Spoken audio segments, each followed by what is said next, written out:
Crash Team Racing Nitro-Fueled is just around the corner at a little over a month away, and my Crash videos have been doing insanely well recently, a pun intended. So I figured there'd be no better time to celebrate the Bandicoot than now, and I'd celebrate it with a countdown showcasing my favorite games in the series. Now to my fellow hardcore Crash fans out there, while you know Crash is doing fine right now, you also know that he did have a rocky history. After the original trilogy, the franchise was tossed back and forth between companies around the 2000s, then he just went completely dead for nearly a decade, so while his fame and success do rival the other titans like Mario and Sonic, he doesn't quite have as many games to choose from. So some games you may not like will appear on this list, but lots of games you do like definitely will appear as well. So let's begin my top 10 favorite Crash Bandicoot games.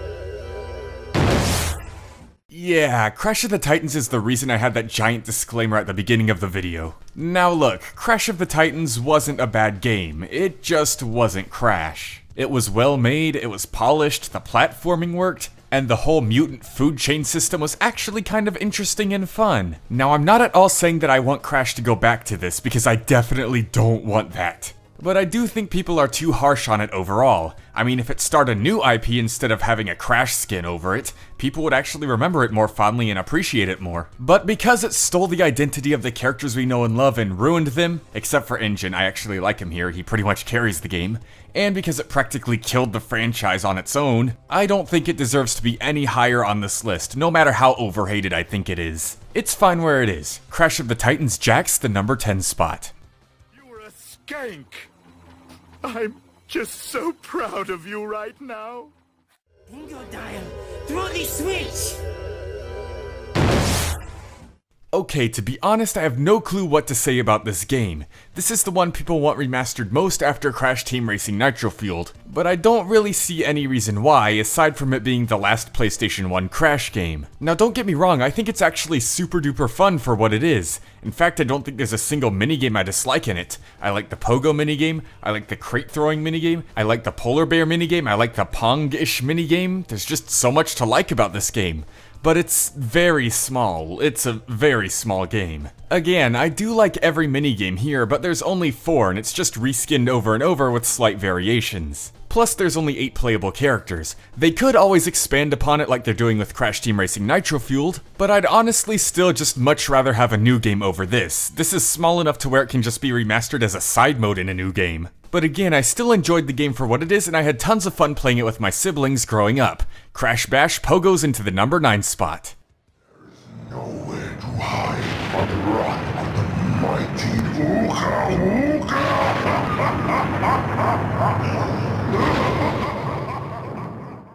Bingo dial! Throw the switch! Slam dunk, thank you punk, it's Crash Tag Team Racing. While it's commonly seen as the least of the big 3 Crash racing games, it's still a fun time. It's often looked down upon for its small amount of content due to the fact that it only has 8 playable characters and the changing gameplay compared to the other Crash Kart racers. But what it lacks in content and gameplay, I say it makes up for with its insane personality and detail. Within the hub world, there's multiple goofy cutscenes you can find of killing Crash in horrendous and graphic ways, as well as having Crash in return torture park workers. There's Wumpa coins you can collect and alternate costumes for characters you can buy, laying the foundation for what Nitro-Fueled would eventually build upon in that area. And a story that doesn't have stakes quite as high as the previous Crash Kart racing games, but is still fun and charming to follow. Plus it has chicken stew. Crash Tag Team Racing tags the number 8 spot.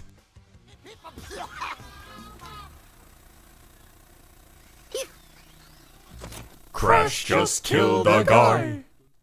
Bingo dial! Throw the switch! Now we come back to where it all started.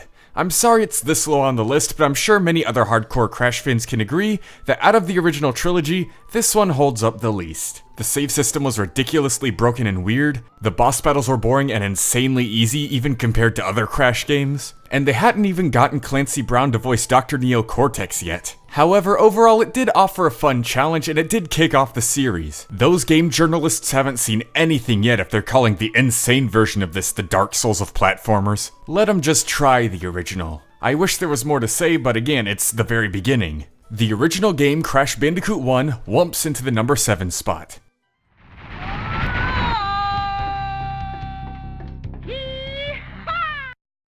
Bingo dial, throw the switch! When it comes to Crash Nitro Kart, most people would say it's not a worthy successor to Crash Team Racing, but they would also be lying if they said it still wasn't a fantastic game. Even though it only expanded the character roster size by 1 and reduced the number of tracks, it still had a lot of new stuff to offer to make up for it. For example, the anti-gravity mechanic, over a decade before Mario Kart did it, and the optional Team Race mode over a decade before Team Sonic Racing did it. Even though it was stripped down in some areas, it still continued to influence other kart racers. Plus, it wasn't exactly stripped down everywhere, the story is still fantastic. It has over half an hour's worth of cutscenes full of personality and charm, and it keeps all the fun challenges that CTR had. Nerfed mechanics or not, I still think Crash Nitro Kart deserves to place 6th on this list.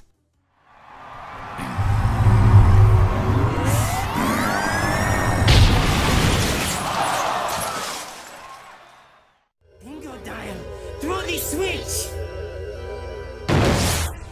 Now we come to my first platformer, Crash Bandicoot Warped. I have so many fond memories of this game. Playing it so much that the disc wore out and cracked. I remember the first time I played it. I remember rebuying it because the disc cracked. I remember my mom helping me with the chasing levels and some of the bosses because I was too little and couldn't comprehend how to do certain things. But yeah, like I said, tons of good memories. It's an amazing game. And while I did think it was like the greatest game ever at the time that I did have it, as I got more and more Crash games, I started to form new opinions. But this will always hold a place in my heart. I just tend to enjoy platforming games more when they stick to the platforming, and Warped had a bit too much other stuff for me. But of course, different strokes for different folks. It won't stop me from replaying it over and over again. It's Crash Bandicoot 3's time to enter the number 5 spot. Now you're on my time, you little skunk! Give me the crystals! Bingo dial, throw the switch! Alright, I know some of you are probably sick of hearing about this game since I've talked about it non-stop for the past couple months. But it's not just from Nitro-Fueled hype. I genuinely adore this game and remember it fondly. It was my first Crash Bandicoot game ever. Warped may have been my first platformer, but this is my introduction to Crash as a whole. I received it in a special collection on the PlayStation 1 along with Crash Warped and Crash Bash, but Crash Team Racing was the first one I popped in and man was I hooked. Just like Crash Warped, I ended up playing it so much both alone and with my sister that the disc got worn out and broke. Unfortunately, this one I was unable to replace though. Maybe there was just something wrong with our PlayStation. But either way, I did pick it up again recently in anticipation for Nitro-Fueled, and learning all the new mechanics I never knew as a kid is making it feel like a brand new game for me. And I'm honestly having a blast. So Crash Team Racing races to the number 4 spot.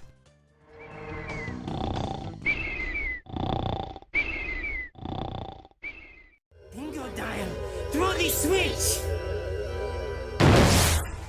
Remember when I said I prefer platformers to stay platformers? Well, Crash 2 captures that perfectly. Of course, there are the occasional polar bear level and jetpack levels, but I actually like those, and they're few and far between. Now, I'm visually impaired, so growing up playing Crash 3, I never noticed that the number 3 was red while all the other numbers on the clock were black. This led me to believe Warped was the first Crash game and Crash 2 was the sequel to that. I used to be a stupid kid, but that's okay because now I'm a stupid adult. The controls felt as tight as Warped, it had more variety in its environments, and it was definitely a lot harder and more challenging, especially when it comes to 100%ing the thing. I thought it was a great sequel to Warped back then, and now I think it's a great sequel to the first Crash game. It's a great sequel. Crash Bandicoot 2 strikes the number 3 spot. You haven't seen the last of me, Crash Bandicoot! Bingo dial, throw the switch!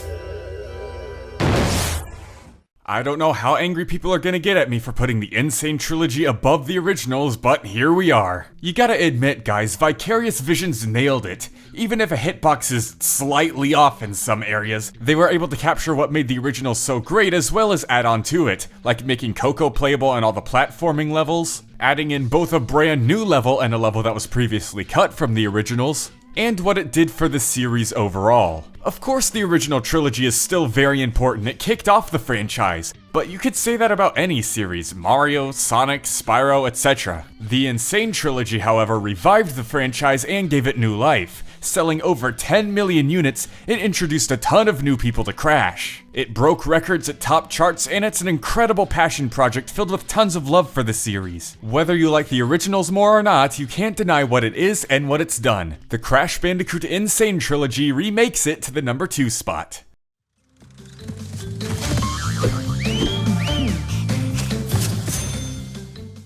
Bingo dial, throw the switch!